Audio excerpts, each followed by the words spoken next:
महारानी की जय हो। पांडु कुमार चरण स्पर्श के लिए आने की आज्ञा चाहते हैं। उन्हें आने के लिए क्यों रोका? माता के पास आने के लिए पुत्रों को आज्ञा की आवश्यकता नहीं होती। जाओ उन्हें तुरंत ले आओ। जो आज्ञा। इस बात का ध्यान रखना पुत्र कि वो तुम्हारे भाई हैं और लाठी मारने से पानी अलग नहीं होता।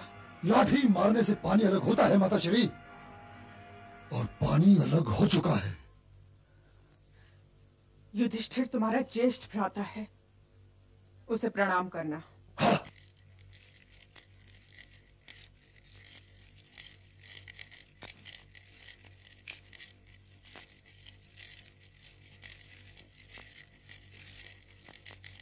प्रणाम। आयुष्मान भव अनुज। प्रणाम ज्येष्ठ माता श्री। धर्म प्रतीक भव पुत्र।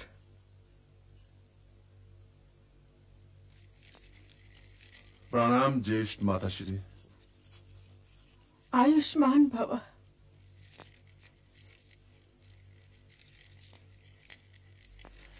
प्रणाम बड़ी मां।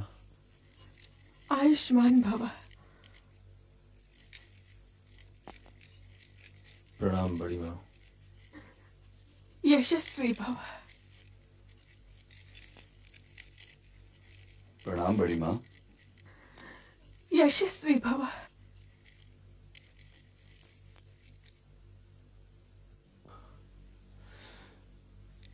हम अपने 98 भाइयों और आपके पुत्र अभिमन्यु की मृत्यु पर शोक प्रकट करने आए हैं ज्येष्ठ माता श्री। मेरे और दुशासन के पुत्रों की मृत्यु पर भी शोक प्रकट कर लीजिए ज्येष्ठ भ्राताश्री, क्योंकि क्या पता कि फिर शोक प्रकट करने का अवसर मिले या ना मिले। और ध्यान रहे कि युद्ध अभी समाप्त नहीं हुआ है। जब तक मेरी प्रतिज्ञा पूरी ना हो जाए तब तक युद्ध समाप्त हो भी नहीं सकता दुर्योधन, और पांचाली के खुले हुए केश तब तक युद्ध को समाप्त होने भी नहीं देंगे। प्रिय भीम, क्षमा चाहता हूं ज्येष्ठ माताश्री, किंतु मैं क्या करूं? दुर्योधन और दुशासन में से जब भी कोई सामने पड़ जाता है तो मुझे वो हस्तिनापुर राज्यसभा का अश्लील दृश्य याद आ जाता है। अपने क्रोध को जीतने का यत्न करो अनुज भीम। नहीं भ्राताश्री, नहीं।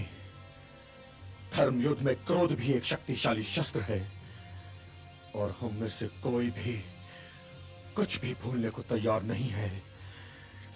क्या ये भूलने की बात है कि मेरे पितामह मेरे बाणों की शैया पर लेटे हुए हैं? क्या ये भूलने की बात है कि भ्राता दुर्योधन के कारण हमें अपने 98 भाइयों का वध करना पड़ा? क्या मैं ये भूल जाऊं कि 7 मारुतियों ने मिलकर मेरे निहत्थे और घायल पुत्र को घेर कर मार डाला? भूलने की बात तो ये भी नहीं है प्रियानुज कि क्षत्रिय इतिहास में तुम ही ऐसे 5 क्षत्रिय हो जिन्होंने अपनी पंचायती पत्नी को दांव पर लगाया था। यदि ज्येष्ठ माता श्री सामने न होती भ्राता दुर्योधन, तो ये कहने पर मैं तुम्हारी जीवा खींच के तुम्हारे गले में लपेट देता। नकुल, अपनी इस असभ्यता के लिए ज्येष्ठ माताश्री और भ्राता दुर्योधन से क्षमा मांगो। ज्येष्ठ माताश्री से तो मैं कुछ भी मांग लूंगा, लेकिन इनसे कुछ नहीं मांगूंगा। न क्षमा न आशीर्वाद। तो शिविर से बाहर जाकर मेरी प्रतीक्षा करो। युधिष्ठिर। जी बड़ी माँ। तुम कौन होते हो मेरे प्रिय नकुल को शिविर से निकालने वाले?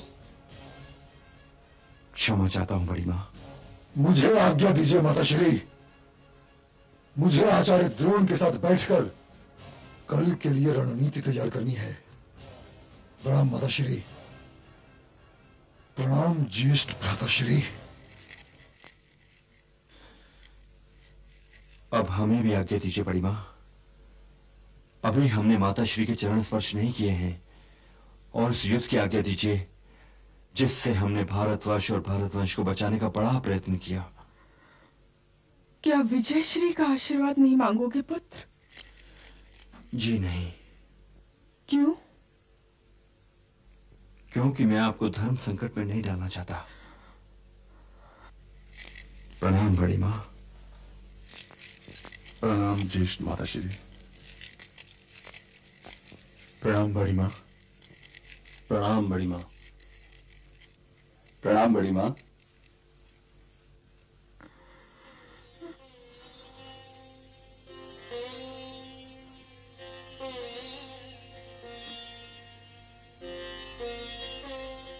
यही तो धर्म संकट है पुत्र। मैं ये जानती हूं कि रणभूमि कुरुक्षेत्र के उस पार तुम्हारा शिविर है, किंतु भरत वंश की मर्यादा मुझे उस शिविर में जाने की आज्ञा नहीं देती पुत्र। यदि मैं भी चली जाऊं तो दीदी बिल्कुल अकेली पड़ जाएंगी पुत्र। हे पुत्र, किसी माता की आंखों के पास भी 100 पुत्रों पर रोने के लिए आंसू नहीं हो सकते, तो मैंने अपनी आंखें और उनके आंसुओं का सारा कोष उन्हीं को दे दिया है पुत्र। हम दोनों माएं अपने आंसुओं की दलदल में धंसी खड़ी हैं पुत्र।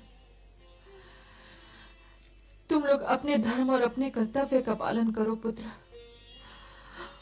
और मुझे अपने धर्म और अपने कर्तव्य का पालन करने दो। ये न भूलो पुत्र कि तुम्हारी माता होने से पहले मैं भरत वंश की कुल वधू हूं, और इस नाते हस्तिनापुर से बंधी हुई हूं। मेरी मुक्ति का मार्ग हस्तिनापुर से ही निकलेगा पुत्र, इसलिए मेरी चिंता ना करो।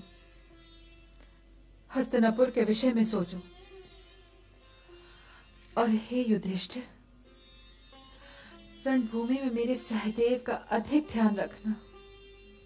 पांचाली आपके चरण स्पर्श करना चाहती है माताश्री। नहीं पुत्र, द्रौपदी का यहाँ आना उचित नहीं है। उसे मेरा आशीर्वाद देना और कहना कि उससे तो युद्ध की समाप्ति के उपरांत ही मिलना हो सकेगा। हे अर्जुन, क्या तुम ये बता सकते हो कि युद्ध कब समाप्त होगा? दिन तो नहीं बता सकता माताश्री, किंतु ये अवश्य कह सकता हूं कि जब तक दुर्योधन, दुशासन, गंधर्व नरेश शकुनी और सूतपुत्र कर्ण में से कोई एक भी जीवित है, तब तक ये युद्ध समाप्त नहीं हो सकता। और धर्म और असभ्यता के इन चारों स्तंभों को गिरना आवश्यक है माताश्री, आवश्यक है। कर्ण ने क्या किया है पुत्र? वो तो दुर्योधन का ऋणी है, और वही ऋण उतारने का प्रयत्न कर रहा है। दुर्योधन का कोई भी ऋण उतारने के लिए द्रौपदी को वेश्या कहना आवश्यक नहीं था माताश्री।